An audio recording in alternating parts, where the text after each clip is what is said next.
c'est Paname. Ici c'est Paname. Ici c'est Paname.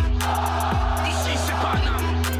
J'ai la tronche du parigot, le cœur qui palpite. On chante, on crie, Paris est magique. Le rouge, le bleu, fier de nos couleurs. Le parc en feu, ressens-tu la ferveur?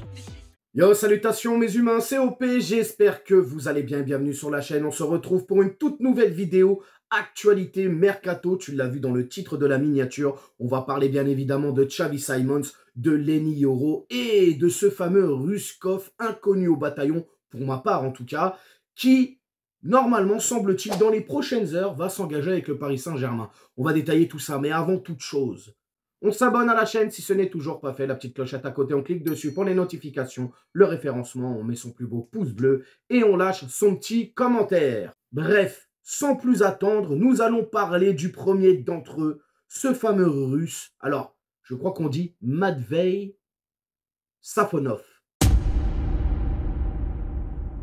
Matvei Safonov, gardien de but du Krasnodar, championnat russe.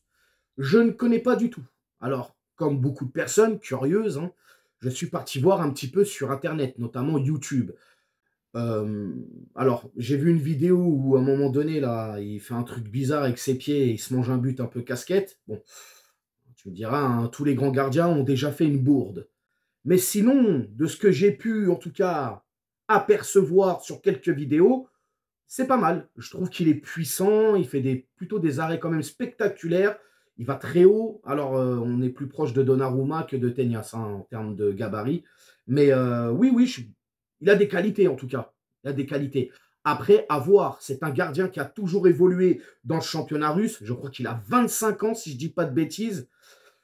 Mais très bizarre cette piste. Voilà, moi, je pensais pas qu'on allait essayer de se renforcer à ce poste-là cet été au Paris Saint-Germain. Force est de constater que Luis Campos a été déniché ce joueur pour renforcer en tout cas le poste de gardien de but. Alors oui, tu me diras, Rico part, le Tellier va partir, Keylor Navas s'en va aussi. Donc là, tu te retrouves avec deux gardiens. Forcément, il faut en ramener un troisième. D'ailleurs, c'est ce qui m'a été reproché quand j'ai fait mon mercato idéal. J'avais laissé que deux gardiens, c'est vrai. J'aurais pu en prendre un troisième. Bon, je me suis dit qu'il y avait la formation. Je n'étais pas forcément obligé d'aller chercher un autre gardien, tu vois, en tout cas en transfert. Mais là, voilà, gardien russe. Pourquoi pas? Alors, on parle quand même d'un transfert à hauteur de 15 à 20 millions d'euros. Entre 15 et 20 millions d'euros. Contrat de 5 ans. Apparemment, le joueur est actuellement aujourd'hui même à Paris pour passer sa visite médicale. Ce sera officialisé bien évidemment le 1er juillet, l'ouverture du mercato.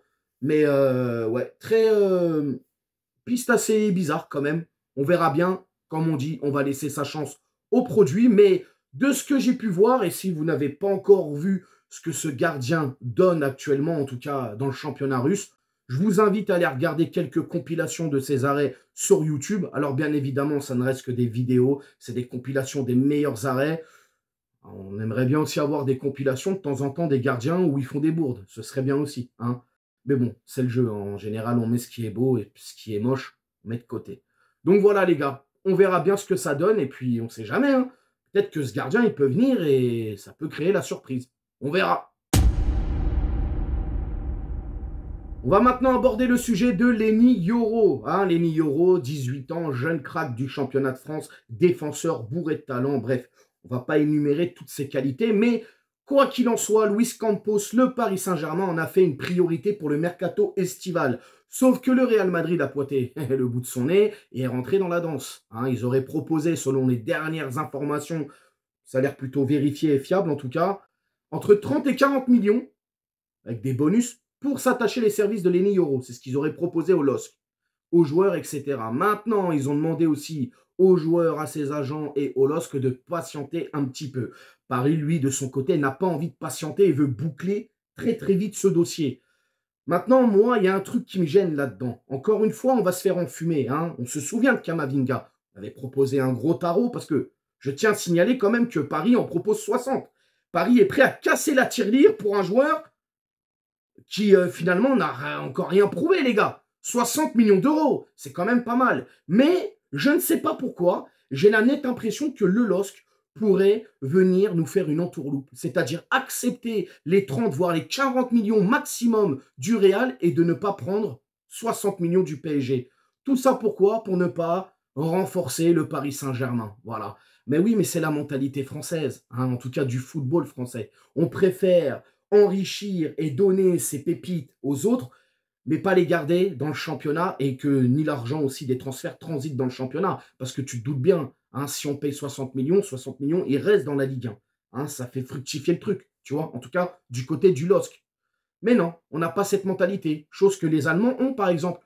Tu vois, Dortmund, Stuttgart, Francfort, peu importe, dès qu'ils ont une pépite, qu'est-ce qu'ils font? Eh bien, tout de suite, ils vont essayer de le fourguer au Bayern Munich, le club le plus fort de cette ligue, la Bundesliga. Ils vont prioriser le Bayern Munich si Bayern Munich, bien évidemment, se positionne sur ce joueur-là.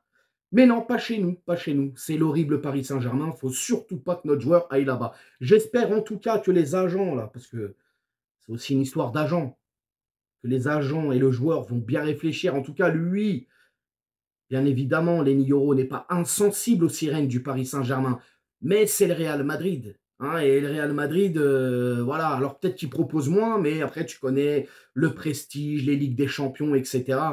Forcément, ça joue. Et puis, les gars, on va pas se mentir. Je pense qu'avec la perte de Neymar, de Messi, de Verratti, et maintenant Mbappé qui s'en va, avec la Ligue 1, tout d'un coup, ça devient un peu moins attractif, et notamment le PSG. Mais c'est pas grave. C'est pas grave. Même si le Paris Saint-Germain est moins attractif, ça fera qu'on aura des joueurs, en tout cas, qui vont venir ici pour mouiller le maillot, qui ne viendront pas que pour l'oseille ou autre. Je ne sais quoi. Bon, bref, tu m'as compris. En tout cas, voilà, ce dossier Lenny Yoro, les gars, n'est pas terminé. Mais il va falloir être perspicace et bien travailler parce que sinon, le Real Madrid risque de nous choper le petit jeune Lenny Yoro. Et le meilleur pour la fin, les gars, Xavi Simons. Voilà, Xavi Simons, on le sait, hein, il ne reviendra pas à Paris cet été. Pourquoi? Je ne sais pas, les gars. Je ne comprends pas du tout la gestion de ce dossier. On a laissé partir un joueur au PSV Eindhoven. On a mis une clause de rachat prioritaire. On le rachète. On le laisse en prêt du côté de Leipzig. Cette saison-là. Magnifique saison pour lui. Normalement, il doit être rapatrié cet été. Et finalement, le monsieur n'a pas envie d'être rapatrié. Donc, on va le reprêter. Paris ne peut pas le vendre cet été, puisque une grande partie de l'indemnité de transfert reviendrait au PSV Eindhoven. Un coup de chapeau au PSV Eindhoven. Franchement, là, ils ont fait un braquage, les mecs. Donc, on est obligé d'attendre juin 2025 pour une potentielle vente de Xavi Simons. Moi, personnellement, je ne vais pas vous mentir, ça suffit. Il ne veut pas revenir à Paris. Il veut être encore une fois prêté. On attend l'été prochain et on le bicrave. Qu'est-ce que c'est que cette façon de faire? Sincèrement, alors on nous dit qu'en interne, certains ne seraient pas pour, en tout cas, Xavi Simons à Paris aurait des craintes sur son jeu, je sais pas quoi. Bon, j'ai pas très bien compris de quoi ça parlait. Je pense pas que ça soit Lucho qui doit être dans le truc, parce que Lucho, il l'a dit, il apprécie le joueur, les qualités du joueur, etc. Mais bon, quoi qu'il en soit, on le sait maintenant, le joueur ne va pas revenir. Moi, je suis désolé, mais il va falloir qu'on arrête de parler, il va falloir qu'on arrête d'être gentil. Le joueur ne veut pas revenir, donc il va être encore une fois prêté dans un autre club, en Allemagne ou je ne sais où. Eh ben, on s'assoit à la table la saison prochaine et on le vend. Ça ne sert à rien. Monsieur n'a pas envie de revenir. Frérot, il serait revenu sinon. Apparemment, ce serait le temps de jeu. Ah, mais poteau, dans n'importe quel top club, t'es pas titulaire, mon gars. Tu vas grappiller du temps de jeu, mais tu seras pas titulaire. À City, t'es pas titulaire. Au Bayern, t'es pas titulaire. Au Real, t'es pas titulaire. Barça, je sais pas. Mais en tout cas, top club, t'es pas titulaire, Xavi. T'es fort, t'es bon, mais tu seras pas titulaire. Mais à Paris, non, à Paris, monsieur, il veut être titulaire. Ah, voilà. Mais ouais, mais hey, Luis Enrique, c'est pas comme ça. Luis Enrique, dans sa philosophie, c'est tout le monde est titulaire. Il n'y a pas un 11 précis. Alors, il y a des joueurs qui joueront plus que d'autres puisqu'ils ont des qualités et ils rentrent parfaitement dans ce que Luis Enrique demande à son équipe, finalement. Mais ça reste, voilà. Il y a un moment donné, je ne comprends pas cette mentalité. Je ne sais pas, les gars, ce que vous en pensez. Mais moi, Xavi Simons, ça y est, on arrête les frais. Il est gentil, il joue bien, il est fort, il n'y a pas de problème. Monsieur ne veut pas revenir au Paris Saint-Germain. On attend cette saison tranquillement et on le vend la saison prochaine au prix fort en espérant qu'il fasse une grosse saison encore. On prend 80 millions sur son dos et voilà, on renfloue les caisses et puis lui, il ira faire le bonheur d'une autre équipe.